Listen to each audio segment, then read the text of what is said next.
400 ISO. And it has an old type of pickup spool, like a vintage spool inside the camera.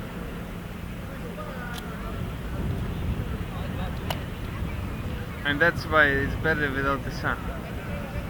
No, it's better without the sun because I have to open the bottom plate of the camera, and then the sun can go inside and expose the film really hard. I see. So you have to, if there would be sun, you would make shadow for the... Yes, I see. like I'm doing right now. I see. And I always carry these cloths with me to kind of to take off any grease of the lens filter.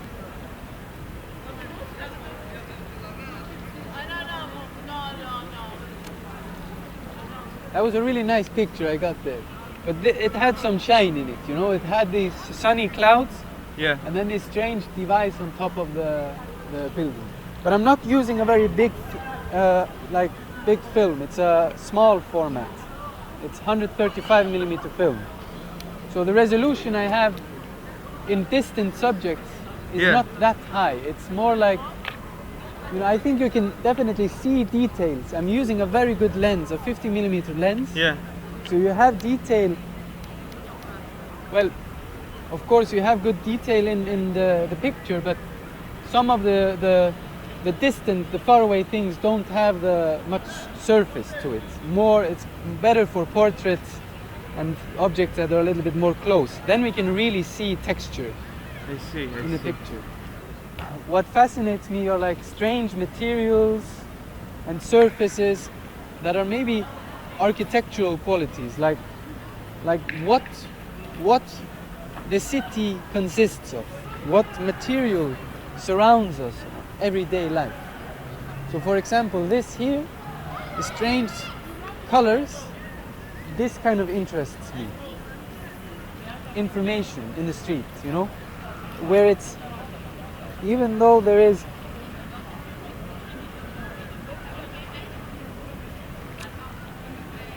words and logos that are included into the photography I do, it still is fascinating because I try to compose it in a little bit abstract manner. But you can still see, you know, references to Coca-Cola sign or references to a bookshop or the coffee house that's next door. I told you before that I like to photograph the components of the city, kind of the material.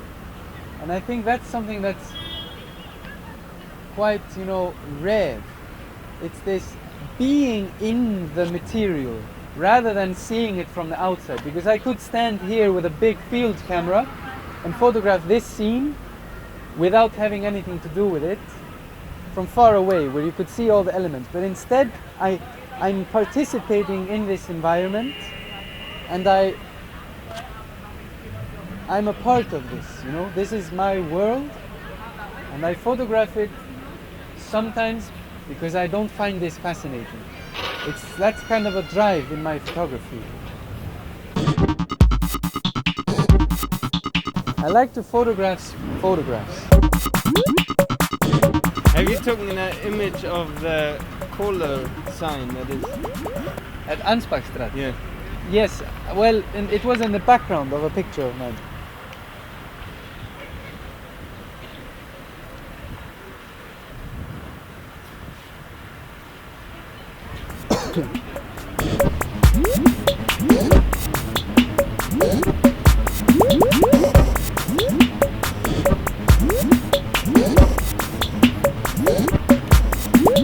I was fascinated by this facade of this shopping mall, kind of how it blends in with the construction of the building.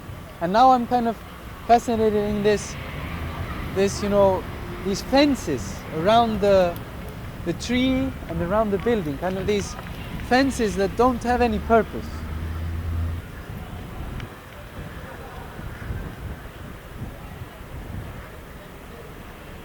They're just there.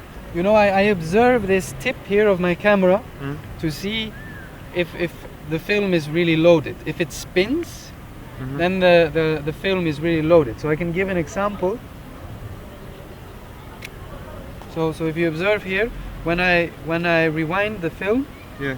the two red dots, they move, and then I know that the film is well loaded. The camera is well loaded.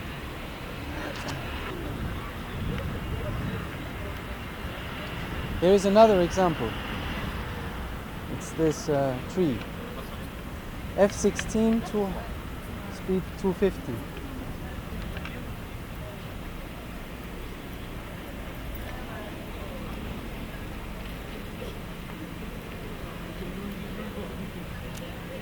It's good. I try to not include life and motion in the pictures, you know. I don't want the doves to be there. I don't want to see humans in the corners, because that's too much of a reference to people participating in the space. It's you know, I want it to be more focused on the material itself, because it can easily get really romantic if I have people in the space. We are totally defenseless when it comes to the city, our surrounding, because we cannot, we don't really have a choice of where we live.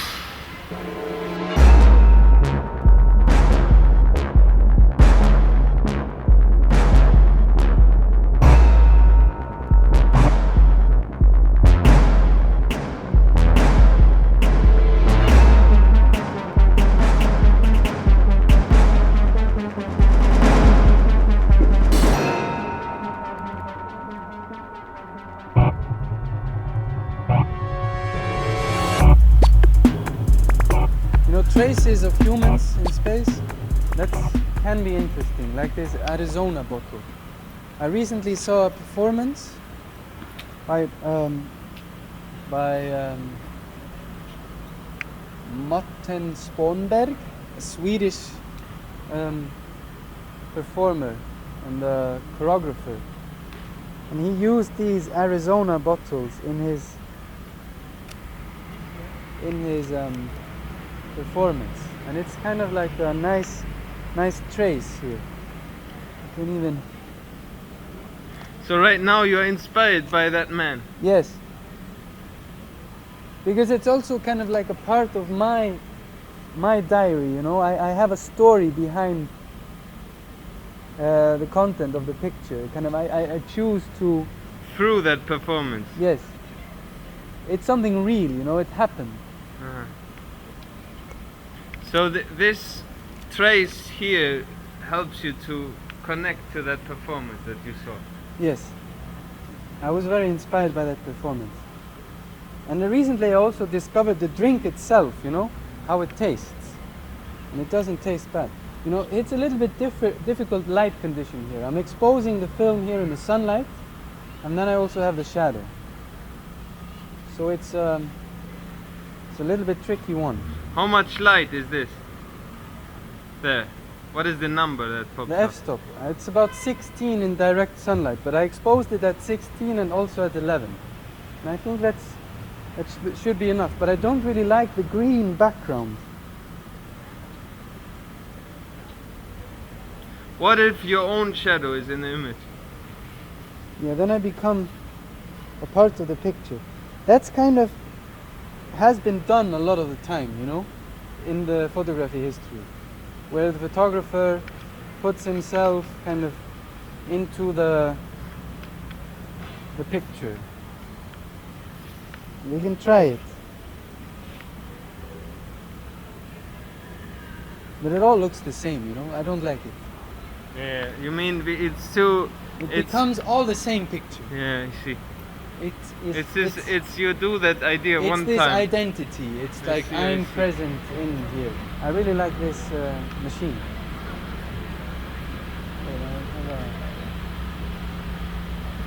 This is great. It reminds me of swimming pool. I used to work in swimming pools. And I use machines that look like this. This is great. And also the shiny surface. Wow! Suddenly we got some shadow. That's nice too. 250 aperture 8. So I like the metal surfaces. Wow, we have here. This is great. We have all these tools. Broom. and the metal and the stone and the pavement and the bricks here. This is really nice. This really is about texture here. It's really good. Hi. Have you dealt with a thing like this? No, not really something like that, but something similar. This is some kind of a floor polisher.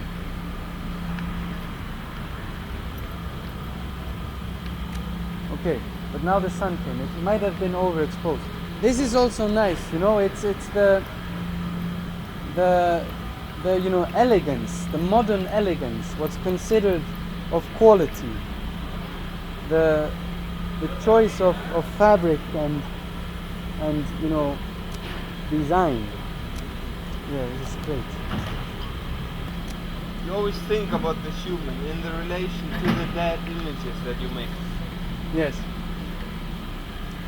No, the human is not necessarily aware of the change that's happening with the century. No, not the centuries. That's happening with the decades. Every 10 years that pass, and you know, at some point in the past there was really elegant things and really elegant material, like this here. This is made out of some kind of stone. I don't know what kind of stone, maybe marble or something, but it's not marble, it's some other stone. And then the transition is the modern, the kind of this, you know, it's not even modern, it's this postmodern, contemporary, non-decade we're in, where it suddenly has this transition of becoming this. And it's the fabric, you know, it's the multi, what is it called? The fjöldaframleiðsla. The mass production that kind of strips off the elegance of things. Here we have another example of signs and color. 250/16.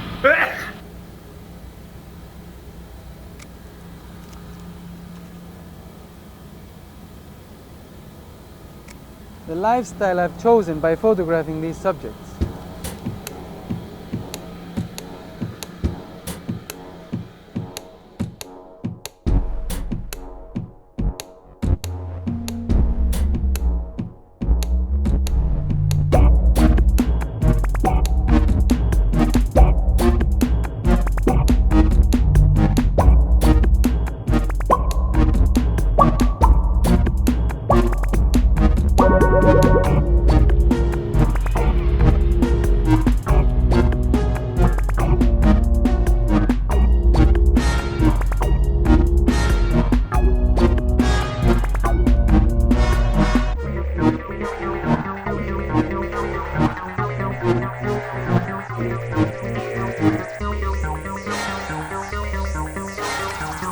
I got your feet in the picture.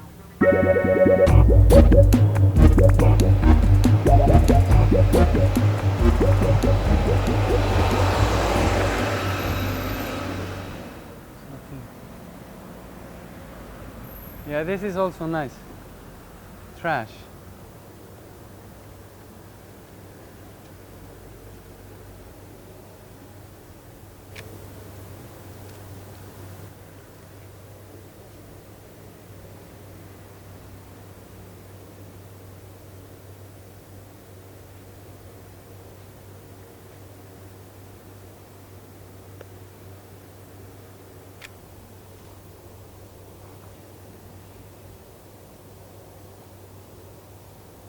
Although it has maybe too much information with the parking and the Radisson, but I get kind of I have the right composition here, just including the lights, a little bit of the white sign and the frame around it.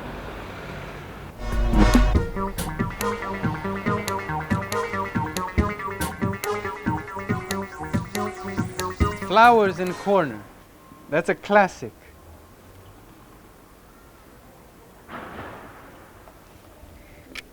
Yeah, it was a centered photograph. And cars, you know, also this the surface and the material of a car is something that I find important. Maybe this is the driver.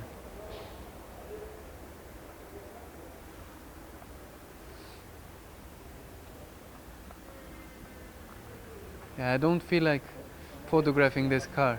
Why not? Because it has the number plate and maybe it belongs to somebody important. They maybe don't want me to photograph it. Have you had problems with that? Yeah, it can be. I mean, I can maybe photograph the lower part of the car, but they're all here kind of around this car, protecting it. I think the surrounding with the house. No, I don't want to show the context of things.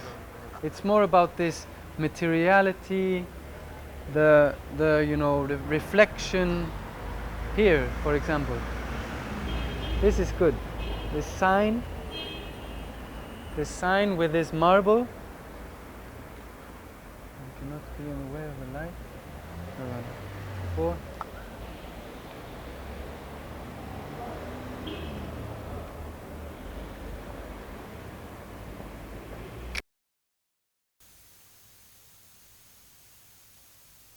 Yes. Really? Yes. That's disturbing, isn't it? Mm-hmm. That's how rangefinders work. Mm. I even see what's not gonna be in the picture. Like now, my finger is not in the picture, But you see. but now it's in the picture. Yeah, I see it. And that's so famous about these Leica rangefinders, that you can observe what's about to happen. Ah. So you can really catch the moment. Because if I had a reflex camera, I would only see